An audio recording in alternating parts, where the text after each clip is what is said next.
சின்ன சேனலுக்கு எதாக இருந்தாலும் அது கொஞ்சம் ஆதரவு கொடுங்க. உங்கள் பொண்ணான கையை கொண்டு அந்த பெல்லில் தட்டிடுங்க. ஃப்ரெண்ட்ஸ் வணக்கம்.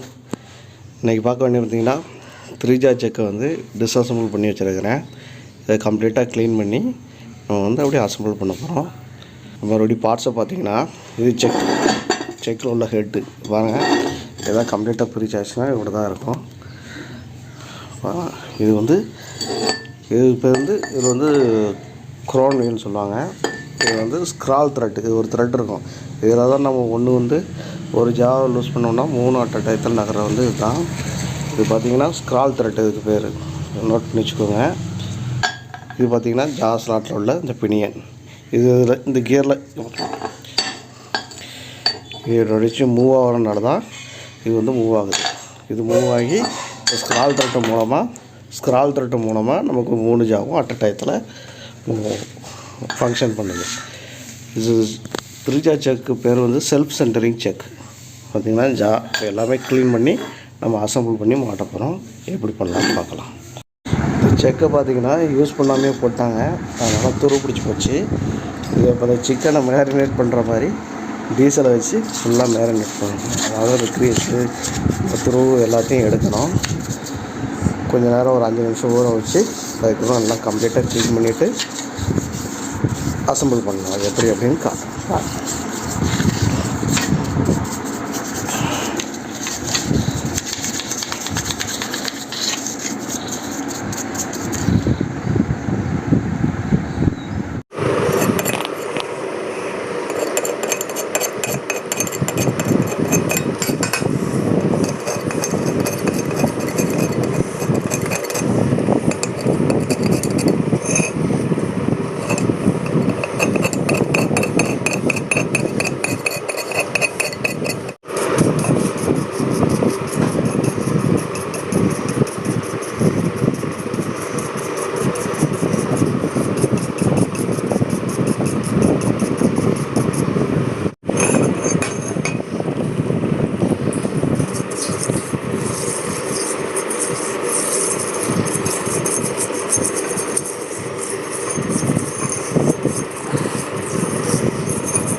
ஃப்ரெண்ட்ஸ் பார்த்திங்கன்னா எல்லாமே தொடச்சி க்ளீன் பண்ணியாச்சு.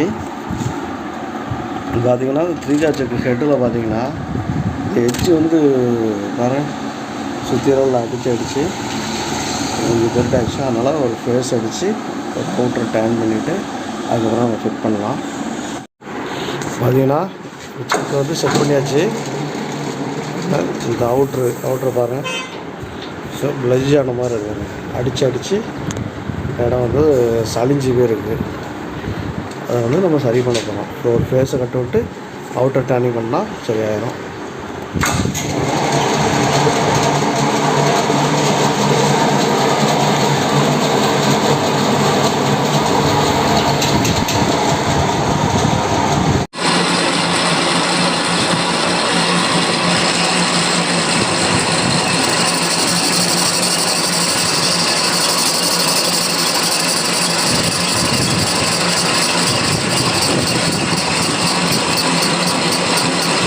தெரியும் இந்த இடத்துல அடித்து இந்த இடம் பெருசாகிடுச்சு மாதிரி இந்த இடத்துல கட் எடுக்க மாட்டேன். இப்போ இதை தான் சரிசமமாக நம்ம வந்து டேனிங் பண்ண போகிறோம்.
பார்ட்ஸ் எல்லாமே க்ளீன் பண்ணியாச்சு, செக்கை ஃபேஸ் பண்ணி அவுட்ரு எடுத்தாச்சு.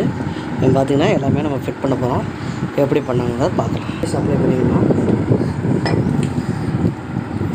ஏதாவது ஒரு க்ரீஸு லூப்ரிகேஷனுக்காக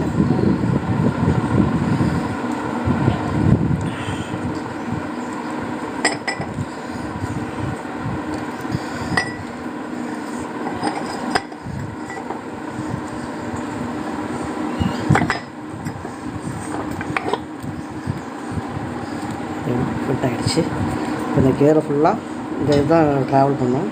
சுற்றினோட சுற்றையில் உள்ள ஸ்க்ரால் வந்து சுற்றும். நல்லா கிரீஸை வந்து நல்லா அப்ளை பண்ணிக்கலாம். அப்படின்னா செக்கு நல்லா ஸ்மூத்தாக இருக்கும்.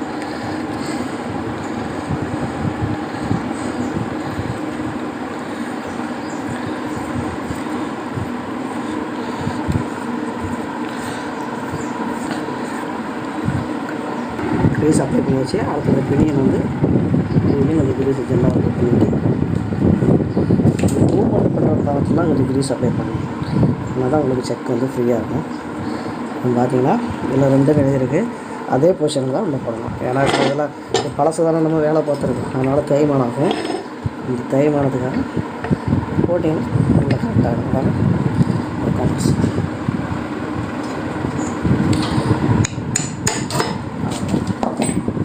போட்டாச்சு.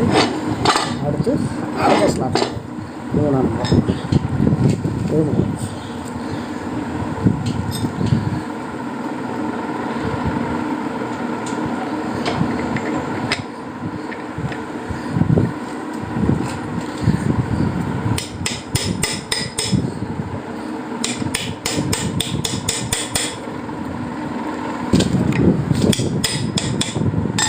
அடுத்து 1ஆம் நம்பர் பண்ணுறது.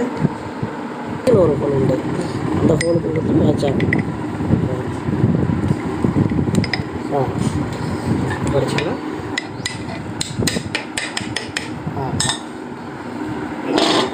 இப்போ இந்த பின்னு வெளியே வராமல் இருக்கிறதுக்கு இந்த 3 லாக் இருக்கும் ஸ்டட்டு மாதிரி. அப்போ என்னென்னா பின்னு வந்து வெளியே வராமல் இருக்கிறதுக்காக இந்த 3 லாக் இந்த இடத்துல வச்சுக்கணும். இந்த இடத்துல இதையும் கொஞ்சம் க்ரீஸ் வச்சு போடணும். ஏன்னா க்ரீஸ் எதுக்காக போல்டு நட்டு எல்லாத்துலேயும் வைக்கிறாங்கன்னா, நீங்கள் எப்போ கலட்டினாலும் அந்த க்ரீஸ் பசை வந்து அதில் இருக்கும். கலட்டையில் வந்து ஈஸியாக இருக்கும். சில இதெல்லாம் கலட்டையில் வந்து பார்த்திங்கன்னா ஒன்று ஸ்க்ரூ வந்து உடையும், அந்த மாதிரி இதெல்லாம் இருக்கும். இப்போ க்ரீஸை போட்டுக்குள்ளே போட்டிங்கன்னா அந்த ஈரப்பசை வந்து அதில் இருந்துக்கிட்டே இருக்கும். அதனால் நீங்கள் எப்போனாலும் கலட்டுறதுக்கு ஈஸியாக இருக்கும். எத்தனை வருஷம் வச்சு கலட்டினாலும் ஈஸியாக இருக்கும். அதுக்காக தான் க்ரீஸ் போடுறான். ஸ்க்ரூ வச்சு டைட் பண்ணணும். டைட் பண்ணால் இந்த பினியன் வந்து இங்கே வராமல் இருக்கிறதுக்காக தான் இந்த ஸ்க்ரூ. இந்த பினியனில் ஒரு ஸ்லாட் வச்சு பார்த்திங்கன்னா அந்த ஸ்லாட்டில் போய் ஒரு லாக் ஆகிடும்.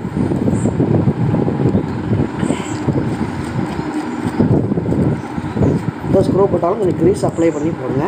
அது உங்களுக்கு நல்லா யூஸ்ஃபுல்லாக இருக்கும்.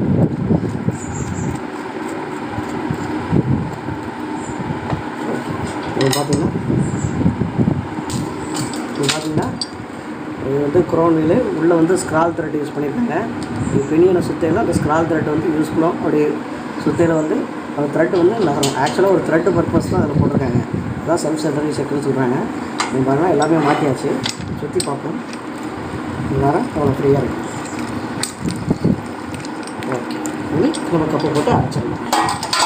இந்த கப்பு அதாவது ஏதாவது மண் ஏதாவது உள்ளே போகாமல் இருக்கிறதுக்கு, அப்புறம் இதை அரெஸ்ட் பண்ணுறதுக்கு ஒரு கைடு மாதிரி இதுலேயும் கொஞ்சம் க்ரீஸ் அப்ளை பண்ணிக்கலாம்.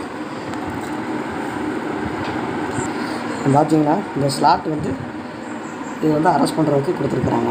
அப்படின்னா அந்த ஸ்லாட்டு படி பார்த்துக்கோங்க. கரெக்டாக தான் இருக்கும், கேப் இருக்காது. இந்த உட்காந்து பாருங்க. இனி இதில் ஸ்க்ரூவை போட்டு லாக் பண்ணிக்கலாம். இந்த ஸ்க்ரூவையும் இந்த க்ரீஸ் லேசாக தரையிடணும்.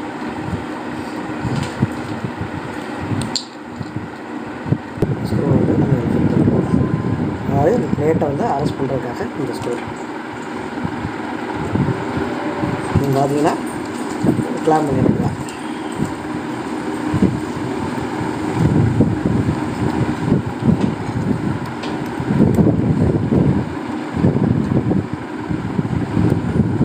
பார்த்தீங்கன்னா இந்த ஜாலை வந்து 1ன்னு எழுதிருக்கு பார்த்தீங்களா, அதே மாதிரி இதில் 1ஆம் நம்பர் 1ன்னு எழுதிருக்கோம். ஜாக்கெட்டில் பார்த்தீங்கன்னா 1, 2, 3 எழுதிருக்கோம். அதே மாதிரி பார்த்து ஒவ்வொன்றா போடணும். 1லேருந்து தான் ஆரம்பிச்சு போடணும். நீங்கள் 2ஆம் நம்பர் ஃபஸ்ட்டு போட்டு அடுத்து 1 போட்டிங்கன்னா இது எக்ஸென்ட்ரிக் மாதிரி ஆகிடும். அது கான்ஸ்டண்ட்டாக கரெக்டாக வரணும். அது எப்படி போடணும்னு பாருங்கள். ஒன்றா நம்பர் இருக்குதுங்களா, அந்த வீலை வச்சு சுற்றணும். சுத்தையில் இது ஃபஸ்ட்டு த்ரெட் வரும் பாருங்கள். ஃபஸ்ட்டு த்ரெட் வரும். நான் வருதுங்களா, இதில் வந்து ஃபஸ்ட் நம்ம போடணும். இதை ப்ரெஸ் பண்ணிங்கன்னா ஃபஸ்ட்டு உள்ளே கைட் ஆகும். பார்த்தீங்கன்னா ஜாவை வந்து நம்ம செட் பண்ணியாச்சு. 3 ஜாவும் அட் டயத்தில் ஒன்று போல் இருக்கணும். இப்போ ரன் பண்ணி பார்க்கலாம்.